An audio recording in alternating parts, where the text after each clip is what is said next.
So her feet were up on the coffee table, and she had great hunks of cotton in between. And then they were all wrapped up like this, and I had some old dirty shorts on, I guess. But anyway, there we were.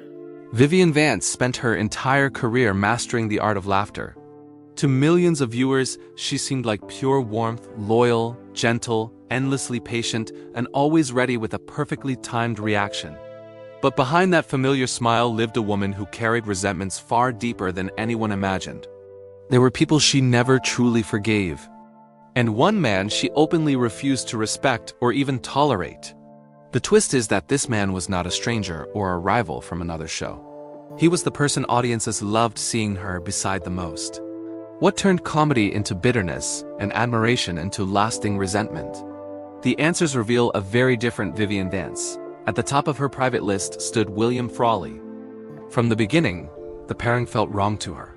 In 1951, Vivien was in her early 40s, Broadway-trained, disciplined, and deeply serious about her craft. Frawley was more than 20 years older, physically worn, openly alcoholic, and famous for his temper. Playing his wife on screen felt humiliating to her, and she did not hide it. She went directly to network executives and said the casting made no sense. Word reached Frawley quickly, and from that moment on, the relationship froze. They spoke only when the cameras demanded it. On set, the contrast was sharp. Vivien rehearsed obsessively and chased perfection. Frawley showed up, said his lines, and resisted changes. Retakes irritated him. Direction annoyed him. Drinking followed him everywhere. When scenes struggled, Vivien blamed him openly. Frawley responded with mockery and cruel nicknames behind her back. There was no reconciliation, no soft ending. When a spin-off was discussed, Frawley made sure it never happened.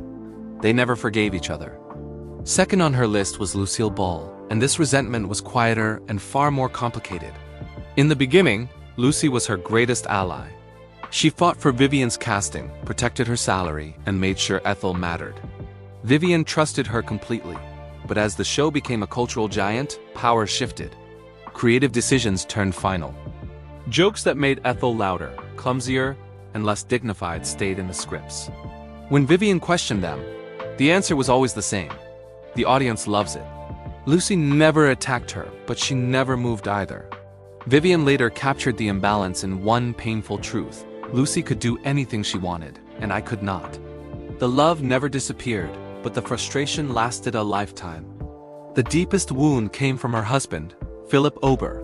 They married before fame, when ambitions were shared and success felt distant. When ILoveLucy turned Vivien into a national figure, the marriage cracked. Ober's career slowed as hers soared and admiration turned into resentment. He dismissed her work, mocked the show, and belittled her success in private. Friends later spoke of emotional control and intimidation, even violence. Vivien once said that success punished her marriage. In 1959, she left quietly and erased him from her story. Jess Oppenheimer followed, not with cruelty but with control. He helped shape Ethel and trusted Vivien early on, but as the show's formula hardened, so did the limits. Ethel was locked into a supporting lane.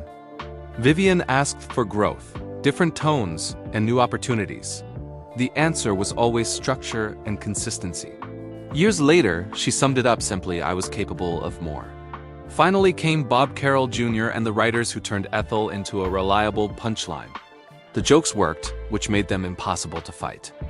Vivien argued, adjusted, and resisted in subtle ways, protecting Ethel where she could. Over time, she stopped arguing and carried the resentment quietly. Vivian Vance gave America laughter while swallowing pain most never saw. Her resentment was controlled, disciplined, and hidden in plain sight. Do you think she was wrong to feel trapped by the people who made her famous? Or were they wrong for never letting her grow beyond the role?